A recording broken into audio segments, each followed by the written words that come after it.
Trick or treat, motherfucker. Scooby-Dooby-Doo, where are you? We got some work to do now. Motherfucker. Scooby-Dooby-Doo, where are you?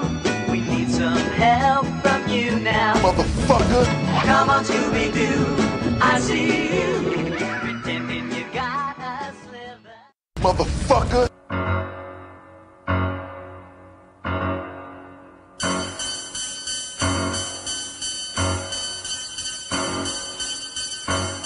Blood Black Rum Podcast presents the season of Halloween.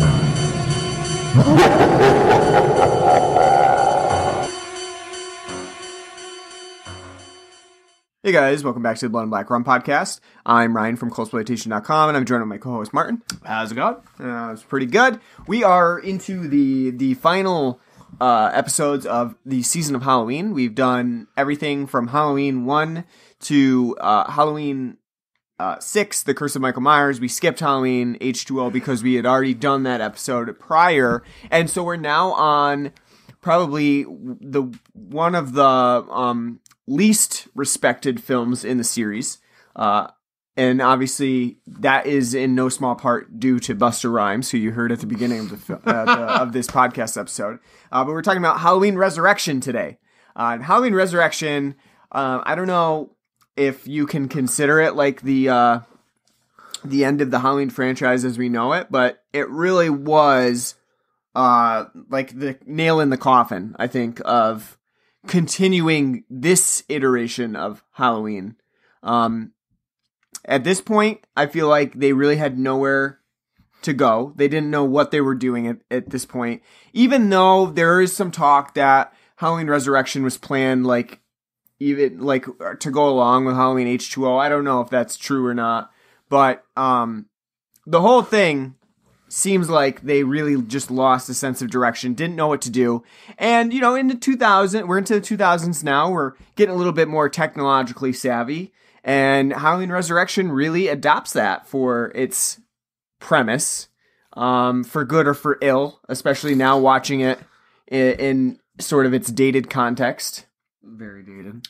I'll start by saying that Halloween Resurrection is one of the only Halloween films, besides like the Rob Zombie ones, that I've only seen a couple times. I think I've seen this one maybe twice. This might be my third time watching it. I do remember watching it for the first time. I rented it. I was like, oh, a new Halloween film. Oh, that sounds like fun. In my younger age. And I think actually when I watched it the first time at that younger age, I liked it. It was more so just like, I'm getting to watch an R-rated movie. Boobs. Yeah, I rented it from Video World. And that was pretty much the reason why I really liked it, I guess. But other than that, I don't really remember, like, from when I first saw it. I don't remember that much about, like, how I thought about it. I remember loving that Busta Rhymes was Jackie Chan loving martial artist in this film, and that he does come in to save the day. I was like, that's so cool, Busta Rhymes saves the day. But other than that, I don't go out of my way to watch Halloween Resurrection. And this would be my third time, and I really, watching it now, I didn't remember that much of it, to be honest with you. How about you? I've only seen it like 3 times, maybe 3 or 4 times, because I know they've played it quite a number of times on television. Mm-hmm. So I do have a pretty decent memory of it. I never really cared for it. I think I might have a different opinion, though, on this afterwards. Yeah, I mean, we'll talk about it a little bit after. Well, yeah, I've only seen it a handful, like 3 or 4 times. I think like 3 times like on TV, then once just like on VHS or the internet or some shit. It is really surprising that, like, this is one of the ones, even though it's a more modern Halloween, it's one that we grew up with more so than some of the other Halloweens, and it's the one that I've seen the least and really care the least, or at least did care the least about, just because, I don't know, it never really stuck out to me to watch it, or that it wasn't something I was interested in. When I was revisiting Halloween, I would always revisit the classic ones, the Halloween 1, 2, 3. Not so much Halloween Resurrection. I think part of it has to do with something I was mentioning when we were watching the movie, I go, you know, as bad as Jason X is, at least, you know, they constantly were having new ideas for their films. No matter how ridiculous and stupid. At least with Friday the 13th, they were trying something new. Mm-hmm. We're in the 8th film now, and it's the same goddamn thing. Just over and over. Oh, we're in Haddonfield. Michael Myers has escaped, or he's alive somehow, and he's chasing down Laurie Strode, or a member of the Strode something. It's just the same damn thing over and over again. And they just add kind of little gimmicks. So, like, in 4, it's like, there's a little girl. In Halloween 5, there's, like, psychic powers. In 6, there's Paul Rudd and a cult. And then H2O, it's like, we went to L.A. Yeah, that's true. Yeah, that was, like, the only thing that had, like, any sort of difference about H2O. And we're, you know, making it screamy. And now this one's, like, it's screamy, but, what's a really big gimmick right now?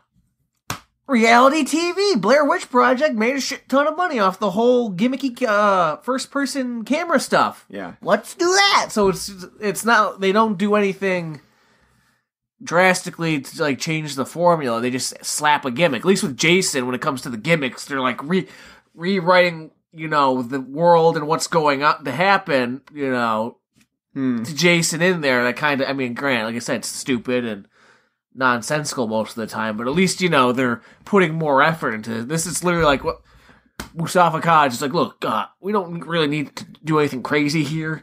Yeah. We don't need to send them into space or do anything like, we'll just keep it back in Haddonfield again, you know, and just think of something new to do for him, you know. Yeah, and I mean, even with H2O, at least there was a little bit of something new where they sent him to a different location. That's one thing that I think, because I just rewatched H2O last night. Which you do forget about. Yeah. It's like an easily just like kind of forgot about. And that sequel, or that they go to No, LA? that it's like that. It's not Haddonfield. Yeah, because I had to actually just think about that as I was talking about the film that. actually goes to, like, great depths to show, like, at the beginning, what takes place is actually in Illinois. It's not in Haddonfield, but it's close. And it's actually Loomis's nurse, who apparently just has all these documents on Laurie Strode, and he hits the road, basically, heads to L.A., and like, I'm gonna find her. So at least in just that imagine that road trip of like him like sitting there listening like Willie Nelson, like, on the road again. Well, I actually just imagine him like on this road trip silently, just driving silently, coming up past another car, like in Vacation or something. Just like the other guy's like tipping his hat to him, and Michael's just like staring over, and then turns around again and just drives off.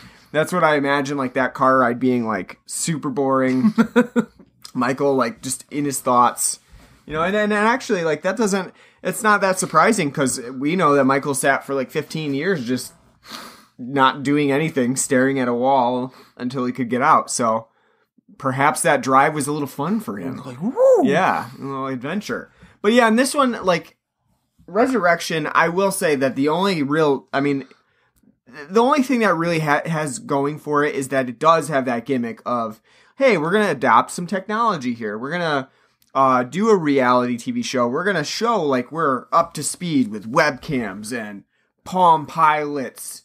Perhaps the internet, some emails sometimes. We send out a bunch of emails. Usernames. Yeah. You know. And which is ridiculous too. It's kind of like, what's your username? Deckard. Yeah. So it's like, oh, like you're the first person to get that? First person it's ever like to use Deckard. You don't have XXX, your name, XXX with underscores and a shit ton of numbers? Like, well, it's kind of like, remember the old Xbox like commercial? Like, my Xbox Live gamer tag, it's a Dark Master. It's like, I think you're forgetting some numbers after that. You know, you're not going to just get... Yeah, I mean, that is pretty impressive in this film if they were able to actually get Deckard as a username with... Especially seeing that's a fucking Blade Runner reference. And a lot of Blade Runner, you know, people would be on the up and up on text, so they're like, I'm going to fucking get that name before anyone else does, you know. I know. I think we're supposed to see Deckard as like this, or not, well, I mean, his name's not really Deckard, but... I don't know. Who the fuck cares what his name is? That's the right answer. Guy from Disney movies. Miles. No wonder he wants a much cooler name like Deckard, but I think we're supposed to see Miles as this hypersensitive technological guy who knows everything about technologies going on. And even like he's like He's got his video up to 720p in 2002, yeah. just streaming, He's already he's into Pulp Fiction. He's and I don't know, like it is funny. Oh, that's what I thought. I was like trying to figure out what the fuck they were dressed up as. Pulp Fiction. Yeah, no, that does make sense. He does even mention at one point. He was like, do you think anybody's gonna know that we're from Pulp Fiction? I mean, that's not a dated reference in 2002. No, it's not dated, but I think they were saying more like, we're so cool. We're like movie nerds. We're buffs. Not nerds, I guess, but they're the movie buffs. Hell, that wouldn't even, that's not even like a... That wouldn't even be dated today. That's in the cultural... That's like cultural iconography. I don't know why. I don't know. That's why I thought it was Men in Black. It's a lot closer to, Talk to the screenwriters why they thought they were being so edgy by including Pulp Fiction and Blade Runner See, references. the correct answer would have been like to do like a lesser-known Tarantino work from that time period, like Jackie Brown or From Dusk Till Dawn. Yeah, I mean, in Tarantino, that would be a loose connection because he's only in that film. No, I know, but So, yeah, I'm going as Quentin Tarantino in From Dusk Till Dawn. No, that would be a tough connection, I guess, but you just have some... I know, but that's where it makes sense. Just pull some feet out of your pocket but that's where it makes sense, like... Picture of Salma Hayek. So... Good times. Well, I just did want to mention before we go, like, specifically into Halloween Resurrection now. Like I said, we're not doing Halloween H2O because we already did it, so you can listen to that episode. But a couple things, because I just watched it last night trying to get prepared. We watched all the rest of the Halloween films, so I might as well just watch them in order. So I watched Halloween H2O last night, and I still dislike it about as much as when we watched it for the podcast previously. If you listen to that other episode, you can tell we had like zero things to say about Halloween H2O. There's nothing to say about it. It's a very boring film. Even last night when I was watching it, I tuned out like the first 40 minutes because they don't matter. They don't matter at all. The only thing that's really memorable to me is like Joseph Gordon-Levitt being a little shit. And then Josh Hartnett with his hair. Who knows what's going on with Josh Hartnett's hair in the 90s? It's all fucked up. The Faculty, Halloween H2O, none of it looks good. And he looks like he's coming off like a cocaine bender. Yeah, but yet in The Faculty, Famke Janssen was all about that, which is, sad. So in H2O, like, and everything else about it is, like, it doesn't even match up with Resurrection either, because in Resurrection, when you get Jamie Lee Curtis's first moments in the film, when she's been, like, waiting for Michael in this asylum, they call it a sanitarium in this one, kind of edgy there, too. She's been waiting. She's been putting her pills into a teddy bear so she can sell them if she ever gets out. She knows the market's right, exactly. I don't know what they are, but they're purple and blue, and they look pretty big. So I mean, I don't know. Is it supposed to be like the Matrix pills? I don't know. I don't know what they are, but combined into one. Whatever she's taking, it looks like good shit. She can sell. She's been sticking those in her teddy bear, remaining silent, almost like Michael, trying to draw parallels to Michael. In Halloween H2O, I was going more for she's the Sarah Connor in T2, just that's true too. Sitting there silently, like doing push-ups while the nurses are away, like I'm gonna be ready for that motherfucker when he comes back. I think the intention was to like mirror Michael, like they have this connection, and she's been waiting for him, and so that's why Rob Zombie had him have such long flowing locks. I guess so. And that was a mirror as well. Yeah, he but in H2O, Jamie Lee Curtis's character, Laurie, is fucking petrified at all turns. So she's a really boring character because she's constantly scared. And it's just like, at that point, she's gone into hiding. She's changed her name. She doesn't celebrate Halloween. She's with Adam Arkin, which is, if you remember, disgusting scenes of them just macking with each other on a couch. And Adam Arkin eating things while he's making out with her. It's just weird. So overall, very disturbing. But, I mean, the matchup between H2O and Resurrection here is that, like, Jamie Lee Curtis has gone from this very scared person at the beginning of H2O to this very, like, motivated person in Resurrection. So, Resurrection's Laurie is a little bit more interesting than H2O, and that's why H2O fails. It's just like Laurie in that film is not very interesting, and stuff that happens in H2O is just boring. Where I will say that Resurrection does not suffer as much from being boring like H2O. It's less slow paced, and at least it does get off to a pretty thrilling start. The only issue with this film's intro, besides, like it brings Laurie back for a few minutes, but the whole thing is rather stupid on how they try to figure out how to bring Michael back from the end of H2O. Because at the end of H2O, in a pretty, it's probably the best moment of the film, Laurie chops Michael's head off. She like pretty much pretends like she's gonna go in for, a tender moment and just chops his head off. It's a great moment. It's pretty cool. Probably the best scene in that movie. The one high point. Yeah, if you're like, you don't even need to watch H2O because it's included at the beginning of Resurrection. So, you're not missing anything if you miss out on H2O. But in this film, they have to like try to figure out, okay, well, what the fuck do we do now? Like, she chopped his head off, and there's no coming back from that. Was he regrow his head? No, I can just see the writer's room, like, is he like an alien? Does he regrow it? What if he's another guy? Yeah, and that's ultimately what they go with. It's the only, like, they wrote themselves into a corner. It's the only thing they could do, was basically be like, he did a crazy swap with this guy. And which, by the way, why would you write yourself in the corners like that when you know you're gonna be making another one? I am, yeah. Do you think Harvey and Bob Weinstein after H2O was like, all right, guys, that's it? That's the thing, too, is like, you would, if what they're saying is true, that there was always planned to be another one, like, why do that?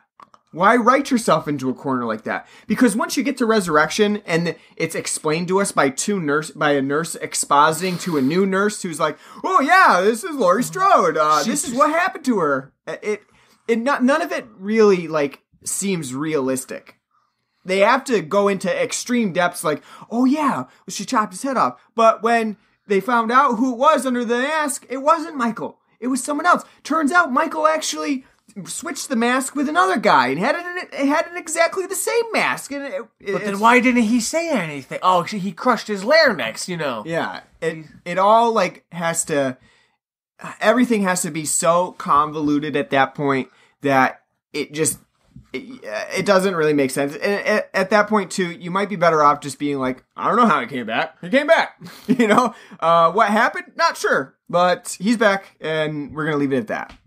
That'd be a good running joke if they just like never explain. Yeah, they're just like he's back. I don't know. Loomis is dead. He can't explain it to us. So now I think about it, this is a franchise that has written itself into several corners. Oh, just yeah. For totally. There's so many corners that like are difficult to get out of, and somehow they do it. And maybe it's not in the best way, but I will commend everything. Resurrection. Everything after 2 is basically at they end their movies with like, well, shit, we're in another corner. Yeah. Yeah. I will commend Resurrection. That was a difficult thing to come back from, and they do it, and it's in much the same way that as like Jason Lives too. Like those films, like they had to do something. And I'll give them credit for at least coming up with a creative way to bring people back. And in this film's case, it's like almost so twisty it's a giallo. Who killed who? Who swapped the mask? Who? It's was it the Harold, the mental patient? Yeah. The entire time. Yeah. Right. Yeah. It could have been. We don't know. Could have been that because as I say, after Michael finally killed Laurie, what's his reason for going on another killing spree? Yes. He's just heading home now, like with just whistling Dixie. Like that is the big thing with Halloween Resurrection. You don't have a point except for the fact that they've now invaded Michael's territory.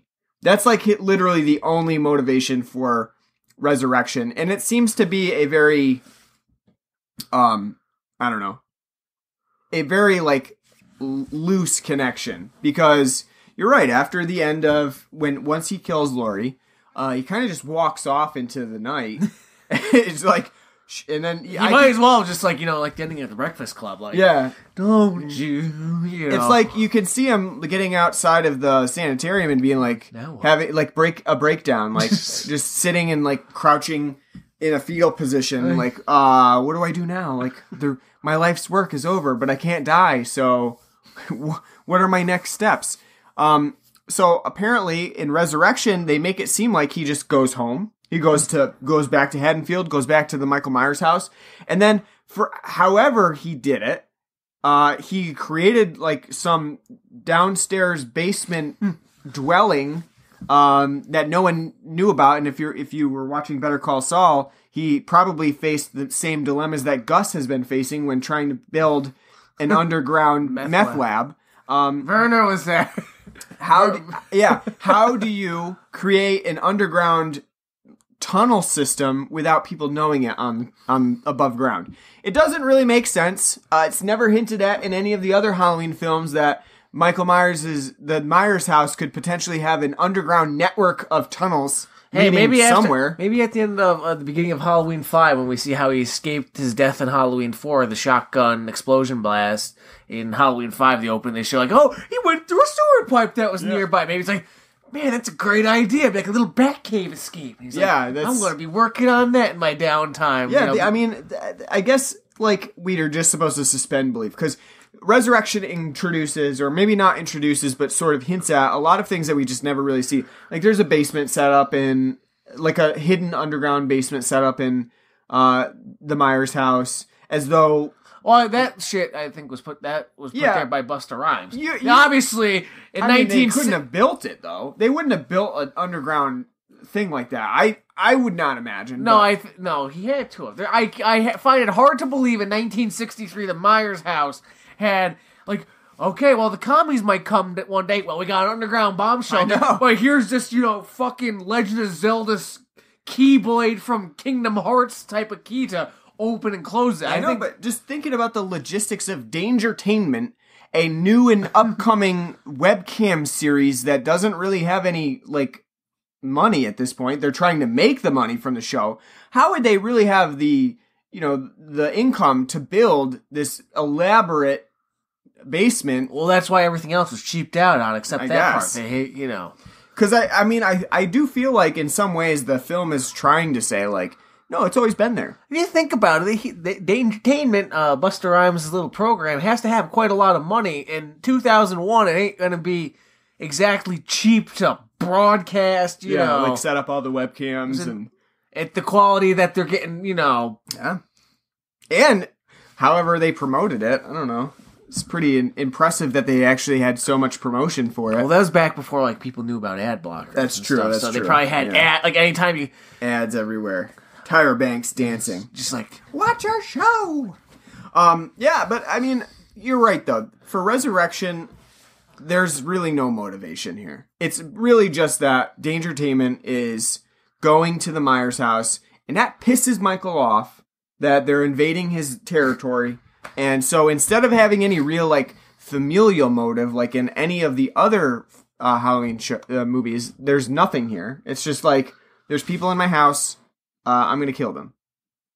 And, I mean, I would say that this film does have that issue of, like, lacking a motive. There's really nothing going on here. You're literally just watching a bunch of people go into a house to get murdered. Like, there's nothing going on. And they agreed to it, to be on this reality show without, like, what are you getting paid? Like, Yeah, all that stuff. They're just like, yeah, sure, why not? We could be immediate internet stars. Is basically we could be MySpace stars. Yeah. What's MySpace? Yeah, but I mean, this is back in like GeoCities. Create your own GeoCities page. You know, Angel Fire. But I'll give this film credit in the one idea. I think the reality TV show, as gimmicky as it, especially now. Mm. I mean, but it's permeated. As gimmicky as it comes off as now, it's a very lasting staple. With like keeping up with the Kardashians and all, and how Survivor and Big Brother are still a thing. And they even actually mention Survivor in here. There's a whole line where she says you've been voted off the island. So it's like they definitely are doing a tongue-in-cheek sort of reality show aspect to it. So I like that. I think it could be a good idea. I think the fact, though, once they're in the house and they start bouncing away from POV shots and, like, the cameras, I think that's, like, if you're going to do the gimmick, go and, like, and you're obviously aping also from the Blair Witch Project, just go the full... Go the gimmick, yeah. Go with it, I think they spend way too much time not actually focusing on that. So the one thing that could have been a positive about it, because they're also at the end, too, trying to show, like, some very tacked on, like... cultural, like, message about, like, can't just distill all this down to a soundbite. Right. Yeah. It's, there's more to it than that. Yeah.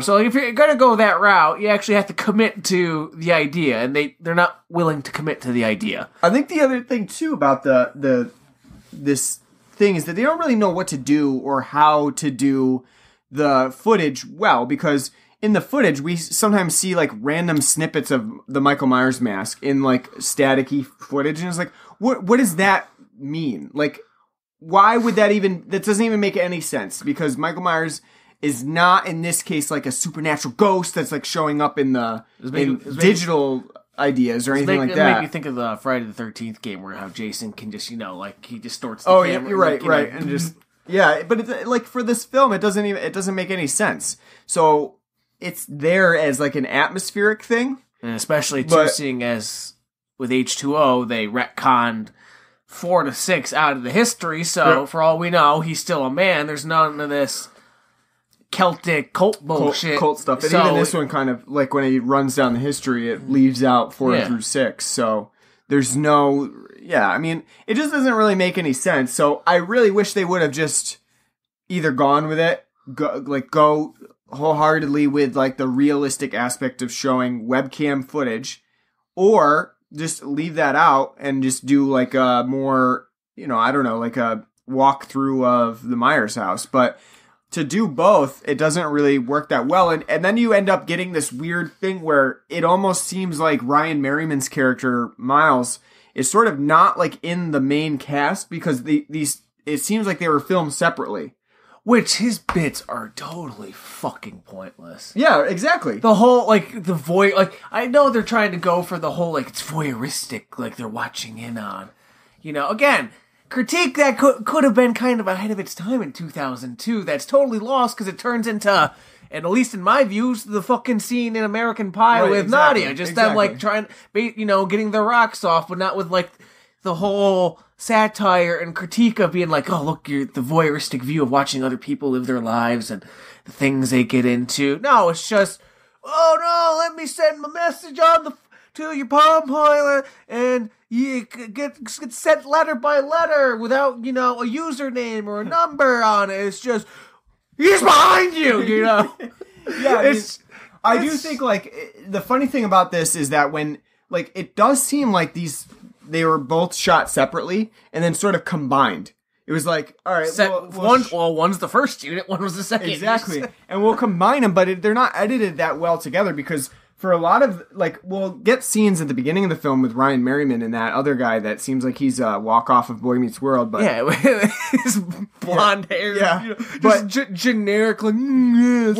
We'll get those scenes, but they don't really, like, add up to anything in the plot itself. They don't look like they're college students at all. No, they don't. Do you buy for a minute Ryan Merriman's a college student in this? Most of the time, people look like they're older than their characters supposed to be. These kids look younger than they're supposed to be. Well, that's funny, because he's only like a year. He's only like 2 years younger than the main cast, allegedly, and they all look like they're in their 30s, and he's like, "Look out behind you," Yeah, I mean, so I just found that when those two when they're put together, like, I feel like they should have done a little bit more to actually have those scenes with Miles and with Sarah, like, a little bit more connected, because Ryan Merriman's character disappears for, like, half the movie. Yeah, he's, like, gone for most of the movie. And then he only comes back when it's important for him to be on his computer sending messages frantically to Sarah's Palm Pilot. Kind of also reminds you of Jamie Kennedy in Scream. Yeah, a little bit. Yeah, because he's the one that sort of knows of what's going on, and he's the only one that apparently everybody else thinks this is a prank during when the first kill happens, and Ryan Merriman's like, "No, it's not. It's real." It's no one ever stops really to be like, why are you so, excited about this? How do you know that for sure? You just kind of go with it. I still can't believe they got such great camera footage, and that Dangertainment allowed you to swap between camera angles too. Like, that's amazing. Like, even today that would be like the logistics. Whoever set that up, they were pretty good at it. I know. Like I said, it's amazing. Do you think they're aping a little bit too from House on Haunted Hill and Fear? That's what it seems like. Yeah, I would say so. Yeah. Like to me, it's like they're like, let's take House on Haunted Hill, but it's not a giant-ass sanitarium. It's some fucking rickety two-story house where there's no space for these people to actually work in. And then, the MTV show Fear, which I used to love as a kid. Yeah. I thought that was really cool. I thought the idea that they'd go to haunted places and have to do stuff. So it was like kind of a mix of Blair Witch Project and reality TV. Yeah. That was actually one that I kind of liked. So it was like, to me, it's like kind of like they took House on Hill, Michael Myers, and Fear and kind of combined it into one. Yeah, I mean, it does seem like that because, you do have those, like, antics, too, where Busta Rhymes has set up a whole bunch of shit that's supposed to happen when they go into this house, and, he's rigged all these dummies and all skeletons. All this stupid shit, too, that the people who signed up for this should be smart enough to know, like, oh, he's got this, like, satanic baby chair. Yeah. Yeah, because when the Myers family had, family gatherings in the 60s, no one's like, why is Michael in a chair that has a pentagram on it? Yeah.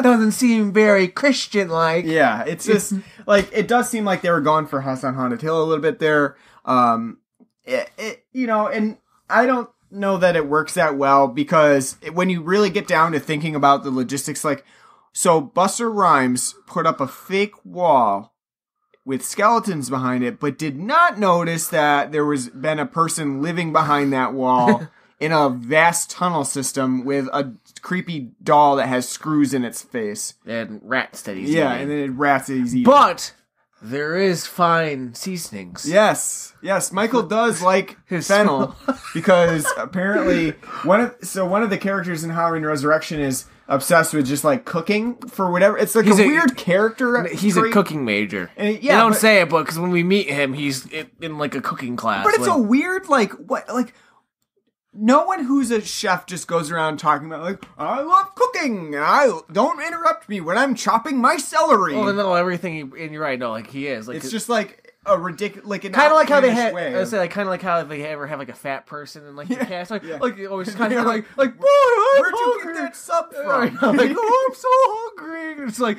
we can't talk about that right now. There's a killer chase. It's, man, I sure could go for a sub. I know. But that's what he's like. He's just, Rudy. He's just constantly going like, wow, look, man, this place is pretty spooky. Oh, wow, look at the seasonings he's got here. They got a nice kitchen.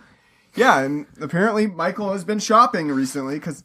You ever smelled 40-year-old fennel? He knows it's fresh. Oh, that smells fresh. Fresh fennel.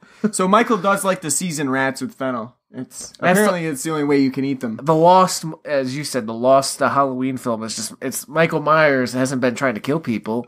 He's just a misunderstood chef. He's just trying to cook for them. Yeah. And he keeps accidentally stumbling into them with knives. I'm just trying to cook. I'm just clumsy. I'm a clumsy chef.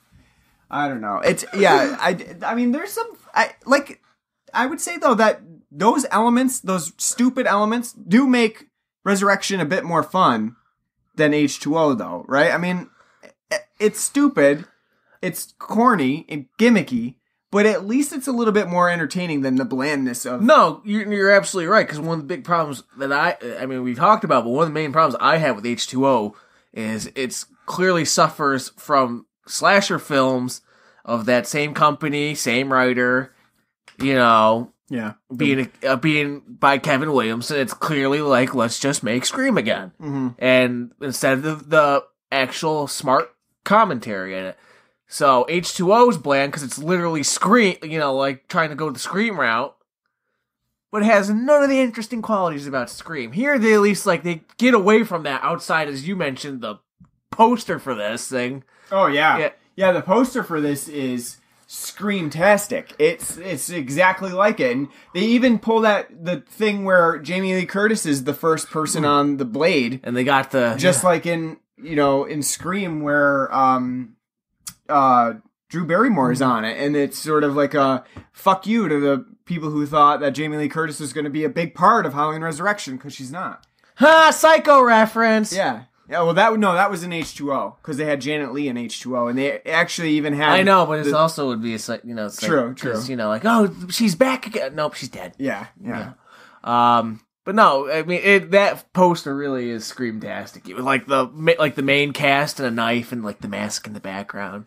I mean, Resurrection does have that screamness to it as well. There's a lot of those elements, just not as overplayed as H2O. Well, because it's also like the last of the slasher film before the torture porn starts. Torture porn comes out. Starts dominating. And you can actually see that incremental shift in like direction in Halloween Resurrection, because we're in the 2000s now.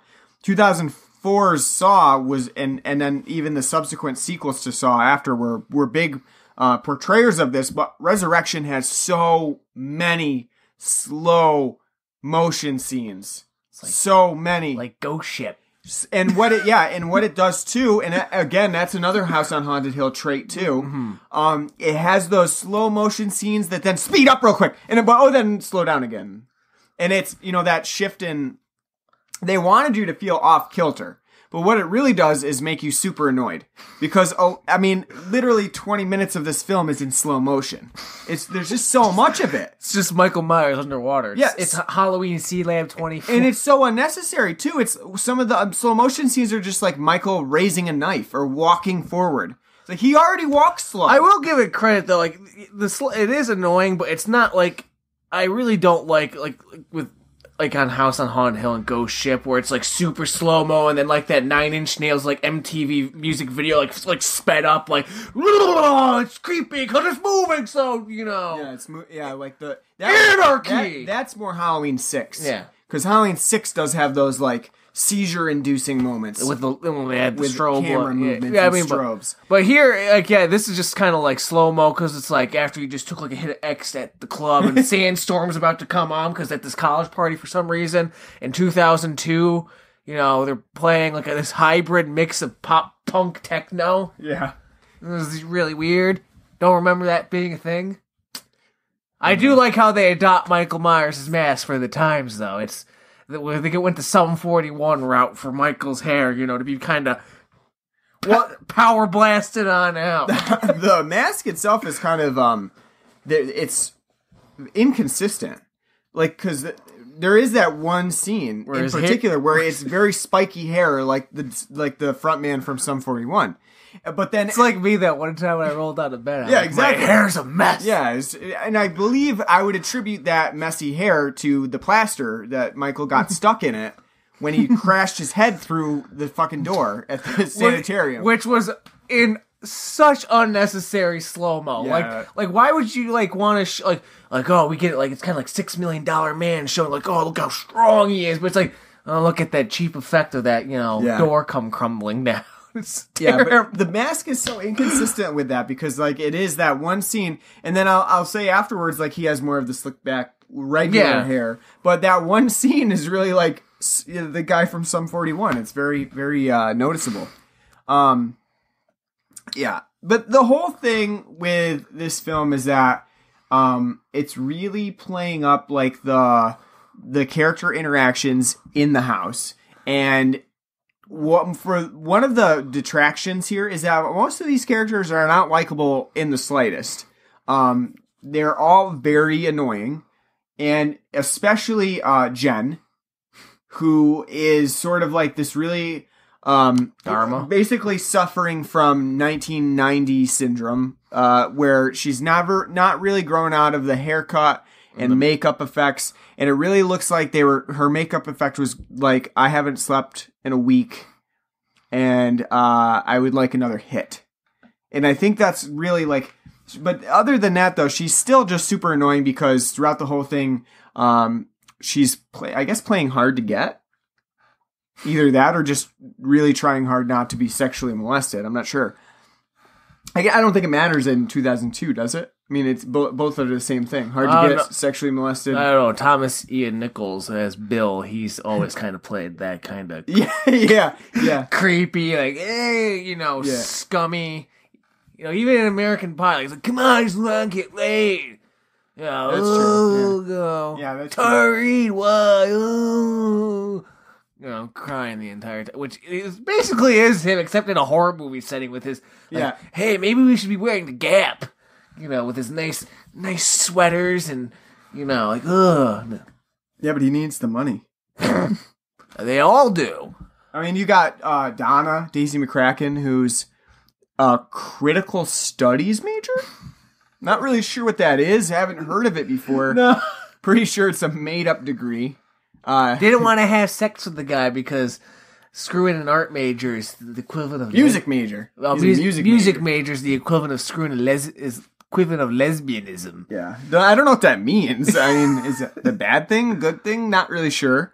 Because like I'm not really sure what she's saying. Is she saying like she wouldn't partake in lesbianism? She's saying it's bad to be a lesbian? I don't know. I just found it funny because the entire time he's like, "Oh, you got such nice legs," and it's like, "Oh, we don't get to see them." And then she doesn't really have any. She's Yeah. but we get to see her boobs, so Yeah, you do. That's one of my favorite parts is that they're trying super hard to have sex but not be on camera. So they carefully take off all their cameras and then lay right down where the camera's pointing, obviously. I mean, it's perfect for us viewers, obviously, but... and we were talking about that, too, because this was a time in 2002 where, you know, porn hadn't really come into, like, mastered itself yet, right? So you didn't really have... It was difficult to find, like... streaming porn websites, probably. There was more of the that weren't going to kill your computer, destroy and blow up your computer. Every time you can download something off of LimeWire, Kazaa, it's like a gamble. Yeah. Like, is this really going to be worth it? This like 4-minute clip going to really be worth it? We'll find out. Right? Yeah, because at that point you had to. It was like 4-minute clip. But it's going to take me 2 days to download it. So, you know, it better be worth it because 2 days later, I'm going to be really upset if it doesn't. It's like you're looking on a torrent, like looking like, come on, someone seed this, come on. Or if it's DBZ disguised as porn. Damn it. But like that, porn hadn't really come into its own yet. So you obviously were tuning into this webcam to get your kicks. So you're looking at butts from behind as somebody's staring at a butt. You were looking at, you know, maybe you were going to get a hint of boobs here and there. So everybody's really excited, I'm sure, when Donna decided that she's going to take her top off on this webcam. And not least of all, Busta Rhymes. He does get pretty excited when he's sharing some wine with Tyra Banks. Oh, wouldn't you? Yeah. That's another thing, too. Tyra Banks. Why is Tyra Banks here? All she does is make a latte and dance around. She's literally in the movie for like she's America's top 5 minutes. America's Next Top Model wasn't a thing yet. Yeah. I'm just not unsure what the point was. We don't even get to see her killed. I imagine she's like, I ain't not doing that shit. I'm not getting dirty. And they're like, not getting blood. Okay, Tyra, fine. Yeah, so they just basically show her after the fact. And it just seems a waste of her character. Because she's with Tyra Banks. She gets like better billing than other people. I know. Well, I think whoever, you know, everyone in this movie should be angry that Busta Rhymes got top billing when he's literally in the movie for like 20 minutes. And he gets paid by the motherfucker. Yeah, like he's really trying his hardest to be like Samuel L. Jackson, Deep Blue Sea, just, you know, motherfucker not gonna be my motherfucking Michael Myers, motherfucker. You know, it's terrible. It is terrible. I don't know why. I mean, somebody must have liked Busta Rhymes because I don't understand where the impetus was like. You know, Halloween Resurrection needs Busta Rhymes. It's because a lot of movies at the time were kind of putting in like I mean, they were were putting in like rappers and stuff because it's like, hey, we're trying to hit a specific demo because they probably looked at the demographic charts like. A lot of black people aren't watching these slasher films because it's probably like, oh, it's just a bunch of white people, and then the black guy dies. You know, so in this one, kind of like Orlando. What's his name in Evolution with David Duchovny. Jones? Yes, I wanted to say Orlando Jones, but I thought I might have been wrong. There's the Orlando Bloom / Orlando Jones dilemma. Yeah, no. Which one is it? I know. You could make a costly mistake. So, I didn't want to make that mistake. But no, like, I just, I remember when, from that movie, just like, David Duchovny's like, go check that out. He's like, no, I've seen that movie. That's Black Guy Dies First. Yeah. So I got a feeling a lot of them are probably like, possibly. Especially after Scream 2, like, what the fuck's the point, Right. I mean, you do have another black guy in here. We got Sean Patrick Thomas, and there is even that hint of a flirtatious interracial relationship, which is kind of risque for 2002. But yeah, he does die fairly quickly as well. He actually gets stabbed 3 times through a door. Which actually leads me to something else too. Do you feel like Halloween Resurrection is trying really hard to draw parallels to like the original Halloween in the way that it's presenting some of these the things that happen? Like that stabbing through the door is sort of representative of Bob in the first Halloween. And then all it really does though is draw your attention to how much worse they are in this film compared to the original, which didn't have a lot of blood. It wasn't very gory, but it was suspenseful in the way that it was portrayed. Here it's like... Yeah. Yeah, no, I thought it was stupid because they just had like his face and they show like the knife go through the door from the other side so you don't see it. And they just go back to Rudy's face again and he's just kind of like, and then like, Yeah. It's just like way more comical in this film, which I get. I mean, at some points, like people are watching this movie to have fun. But at the same time, like, it really loses a lot of that suspense that the first film had, even though it's trying to emulate that. I feel like the whole when Busta Rhymes is dressing down Michael, I think it's the other guy telling him to get his ass back in the garage. I think it's like kind of supposed to be like the whole sheet over Michael's head type thing. Yeah. So it's like, he's dressing him down, but this time Michael's like, fine, I'll go. Yeah. Meanie. He gets yelled at. I'll kill Tyra. No, I don't care. Yeah, I don't think the comedy works that well in this. Like no, it's terrible. That Rhymes, whole thing is terrible. Yeah. It's you really just like really forced. Like Michael, kill him. Yeah. Like, Get rid of him now. See, he needs a muse like Jason has for his mother. Like, do it, Jason. Just have like somebody being like, no. It is also surprising that they made Busta Rhymes like the hero in this film. He's a terrible person. I know. And they made him a hero. At the end, it's like, me and Sarah, we've had enough of this. We're going home. You're going to get sued. I hope you had good insurance. Yeah, then he assaults a cameraman. Yeah, assaulted a cameraman. Now, see, that would have been fine, too, that, like, he's being tough. You do that now, no, you're going to jail. Mm-hmm. You kidding me? Like, he took my camera. But, it's terrible. Like, why would Sarah, after all that, be like, let's go, Busta, let's... Yeah. Let's go check. She doesn't want to hang out with him because he specifically lied to her when or at least made her feel better about being scared to go into the Myers house. And then look what happened. At least she gets to meet Deckard. At least we believe she gets to meet Deckard at the end of the film. Yeah. I think, like I said, I think the idea of doing a reality show there is, like I said, it's terrible because it's literally like, how are they all spaced out in that house enough to be like that's true. Where they couldn't hear again, like House on Haunted Hill makes sense. That sanitarium was huge. Giant, yeah. Huge. Here, it's a itty bitty, like it's a 2-story house, but it's not big. Yeah, because I mean, even when we see it in the first Halloween, there's really not that much area. It's just a kitchen to the stairwell upstairs to the second floor. It's not that big. But like in here, when we hear Busta Rhymes confronting everybody after he was in the Michael Myers mask, and like, what the fuck are you doing? You set this all up. Yeah. Like everybody else upstairs would be able to hear that confrontation. Doesn't even make sense. Or Michael walking around stashing the bodies, like obvious like spots. Like what the hell were they doing? Oh, they were smoking pot from a bong. So like, they didn't hear it. They didn't notice. They didn't know that wacky tobacco got them kids again. So would you say that you like Halloween Resurrection more now than some of the other films that we've watched? Because we've really gone through all of them. Where would you put this one in a series with the films? Because I think we were gonna. So we're gonna rank them now. Yeah, we can because we finished the 8 that are of the main, So should franchise. we should break into a rating first then. Yeah, we could do a rating first, and then after that, we'll try to go through and see how we feel about each one of them.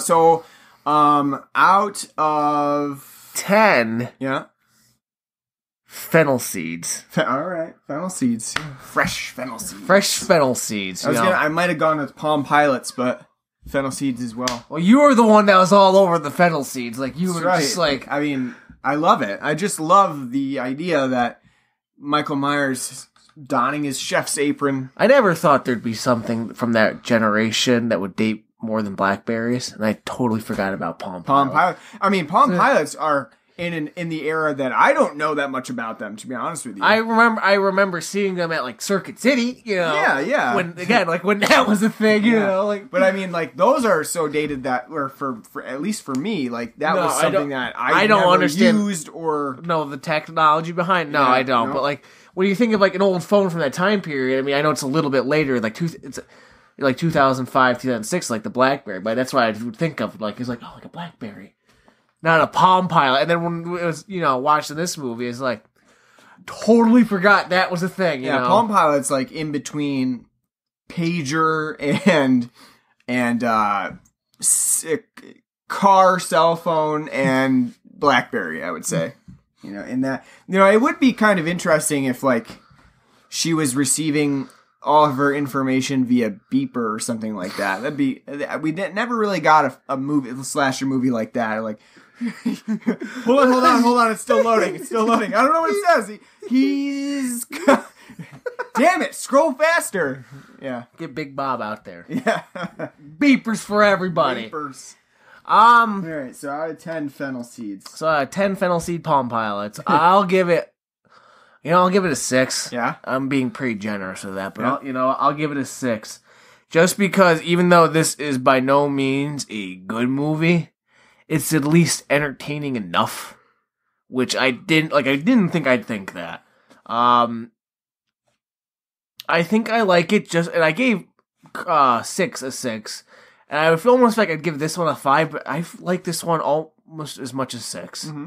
So I'd probably have to give it a 6. The gore in this is actually pretty. Doesn't look great, but at least tried.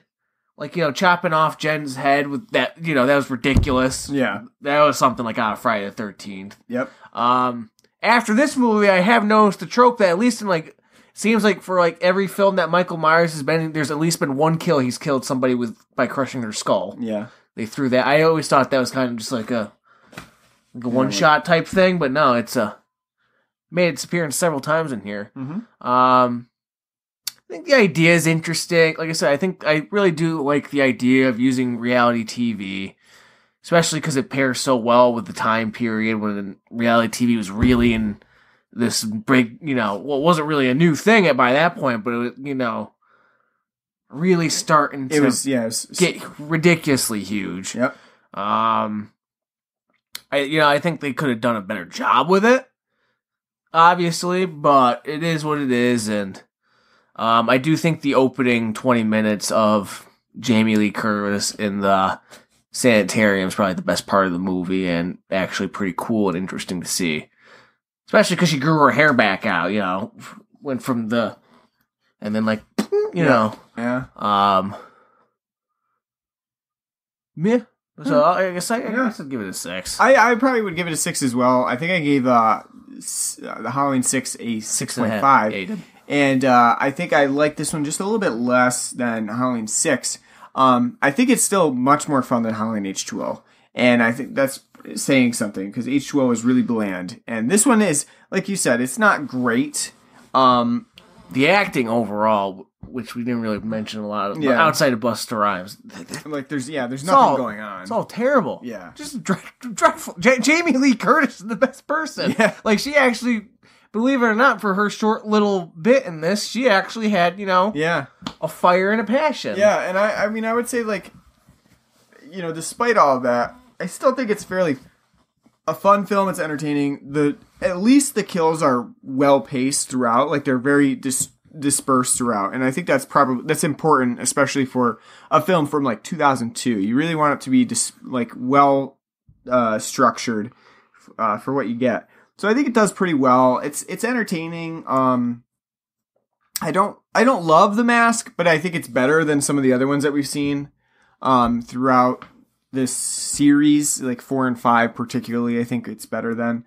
Did you like that callback with Harold and his clown mask being like being like Michael's original mask from the first one? Yeah, it's like like we brought up too. At least it does try to like make some of those callbacks and pay homage to some of the other films in the franchise. So I mean, I gotta say, I think they were trying here, and they definitely gave it a shot to bring Michael back. And in this case, it was only one more time. This was it. But I think they at least did their best with what they had. And Rick Rosenthal reprising from Halloween 2, certainly a lot different than Halloween 2. I think he's trying to adapt to the times, but like I said, I also was telling you earlier, I think it's more he was hamstrung by this probably by the script and the editing. Yeah, and you're kind of you're kind of stuck here. Maybe it's not completely your direction, but probably the production company was really pushing for make a Halloween film, make it something that people contemporarily will want to watch, and so this was it. But it's not too bad, I think. So we can do a rating here quickly on how you feel Rate now. the franchise. Yeah, how you feel now about the franchise. So Rob Zombie ones we're not including in this list because fuck them. No, none of those. Just the original 8. I'll go Halloween 1, Halloween 2, Halloween 3, Halloween. God, Halloween. It's like a tongue twister. Yeah, I know. Sound like Medea. Holla. Halloween. Halloween 3, Halloween 6, Halloween Resurrection, Halloween 5, Halloween 4, Halloween H2O. So 1, 2, 3, 6, Resurrection, 5, 4, H2O. Mine is pretty much the same. Halloween 1, Halloween 2, Halloween 3, Halloween 6, Halloween Resurrection, Halloween 5, Halloween H2O, Halloween 4. And there's only really a little bit of discrepancy, but I just find, after watching Halloween 4, I found it so boring. Really, really bad. And I think Halloween H2O beats it out just by a little bit. But yeah, At least 4's mask will just make you laugh throughout the entire film.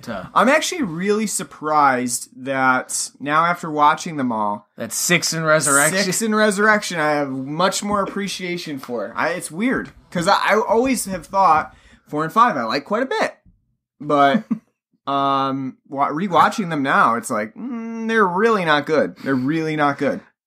Slogs. Yeah. All right. Well, that's interesting.